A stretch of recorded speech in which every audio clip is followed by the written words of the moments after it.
the organizers of this meeting, exhibitors, dear colleagues and friends, good afternoon. Let me take this opportunity again to invite you to this event. This is my second time. Last year we were here. We were a much smaller group. I am happy that we are making progress. So I want to recognize the government agencies that are here, EPZ, the proper, the ITC that has been very supportive of this event, and all the exhibitors, especially new ones. My name is Juma Mukhwana. I'm the Principal Secretary for Industry, and I can already see the energy and the enthusiasm that you have all come to participate at the East Africa Textile and Leather Show. As a country, we have put a number of issues together. Leather and textile have been identified as critical value chains.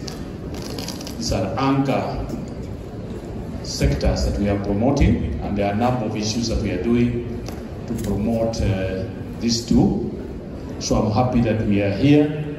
I wanted to indicate that apart from what EPZ has said, about 40 factories that are here that are already making some textiles and selling to Europe and the US. Leather is a priority value chain that we have identified. Kenya has a large number of livestock. We are slaughtering nearly 3 million livestock. We have the third largest herd in Africa after Ethiopia and Algeria. We have set up one of the biggest leather industrial parks that is not yet operationalized, that can accommodate nearly 50 different factories doing different things in Athi River, right here in the city. Next to it is our biggest slaughterhouse, the Kenya Meat Commission. And so we're just waiting for investors. We have a treatment, effluent treatment, we have infrastructure on that park. And we are inviting people to invest there. So already we have an infrastructure that has been set up. So the textile is at the EPZ, but the leather has quite next to it.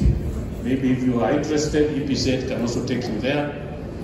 We have a facility that is ready, that is dedicated to the issue of leather. Slightly up in Isiolo, we have the Isiolo Meat International, with an international airport. So you can actually invest in Isiolo.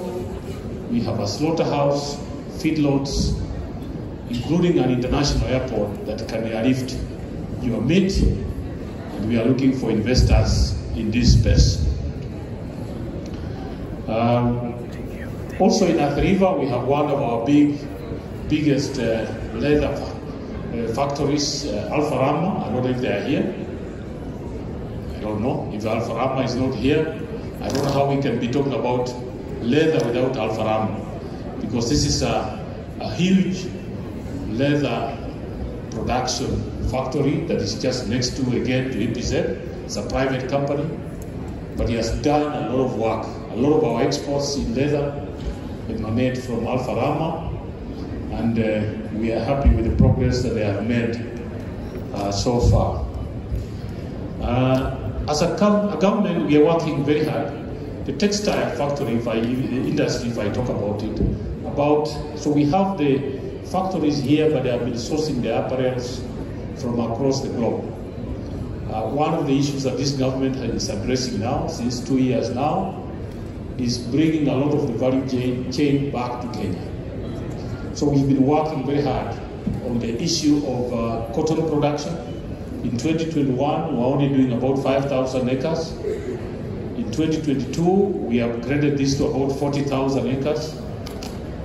This year, we are doing 103,000 acres of cotton production, and we want to double this to 200,000. So in the next 3 years, we want to be self-sufficient in in production of cotton. So we have already identified the 24 counties. We had about 6 gineries. This year we are building another 4. So we know that by the end of the year we'll be having about 10 gineries. In terms of textile factories producing fabric, we have 2. We have the thicker cloth mills here, outskirts of Nairobi, and we have the Rivertex in Eldoret, and we are planning, again, working with the private sector for another 2 or 3 in the coming 2 years.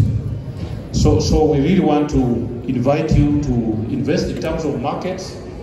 We already have the ESC market that's bringing together about 400 million people, 8 countries, including more recently Somalia, the DRC Congo, Burundi, Rwanda, South Sudan, Uganda, Tanzania. We treat this as a common market.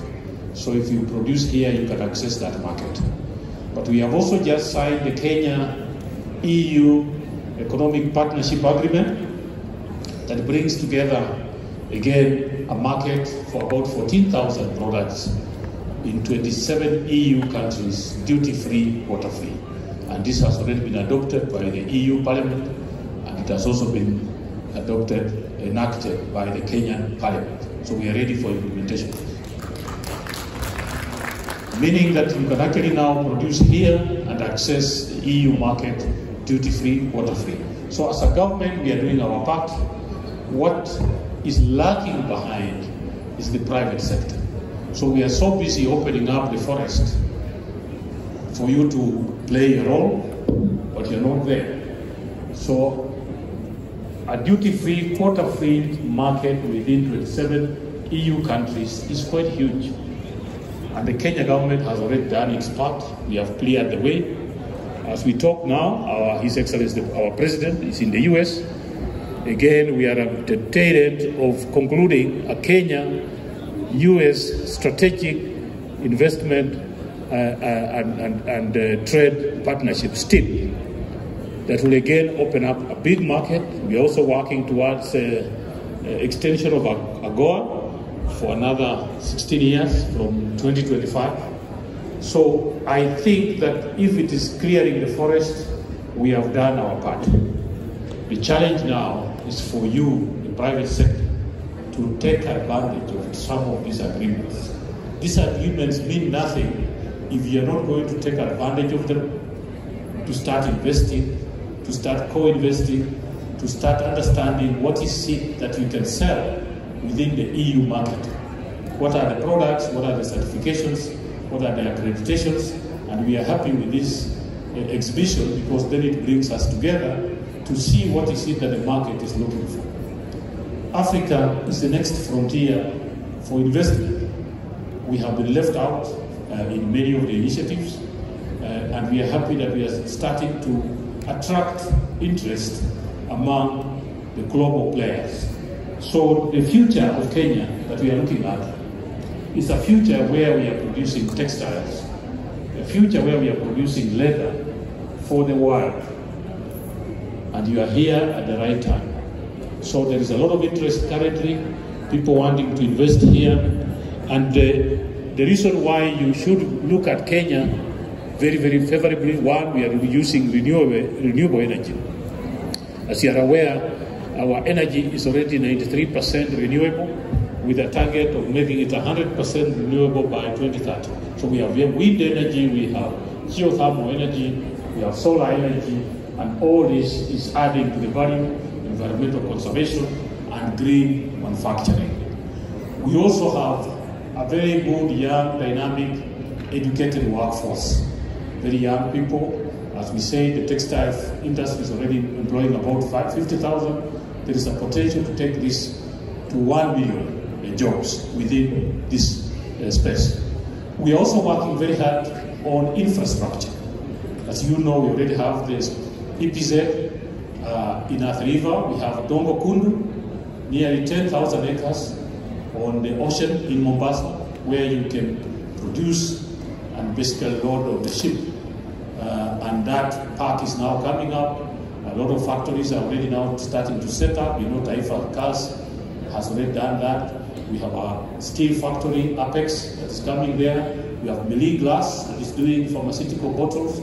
This is in Dongokun. So we already have a number of companies that are already there, and the space is still available. We also have Naivasha, the special economic zone. And there we already have, I think the Japanese auction farm for vehicles that was set up.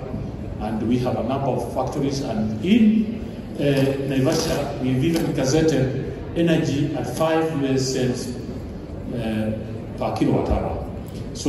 And we have another 10,000 acres for investment in Naivasha that you can take advantage of. And Naivasha is just 1 hour here from here. It's connected to the SGR, the standard gauge rail, so you're able to ship your things from Naivasha all the way back to Mombasa. So this is something that we need to take advantage of. We are looking at in Thika, again, the Del Monde Special Economic Zone for pharmaceuticals. We want to promote that will be a park for pharmaceuticals. So if you're interested in that space, again, we have another one in Kirinyaga, and again in Nakuru, in Eldoret. And if you want to produce for export, we have a special economic zone in Busia. So all this, and construction has started. We know that for a long time this remained just pieces of land. Since this financial year, already construction has started in all these new special economic zones, and we really invite you to come in and support. So, as the government of Kenya, I would say that we are doing our part. We are promoting, opening our markets, introducing you to different delegations that can benefit, and I'm really, really happy that this exhibition this year is much bigger than it was last year, and hopefully next year we will have double this number. So congratulations all of you who are exhibiting here.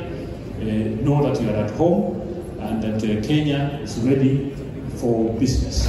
So with those many remarks, it's my honor and pleasure to declare this exhibition officially open. Thank you.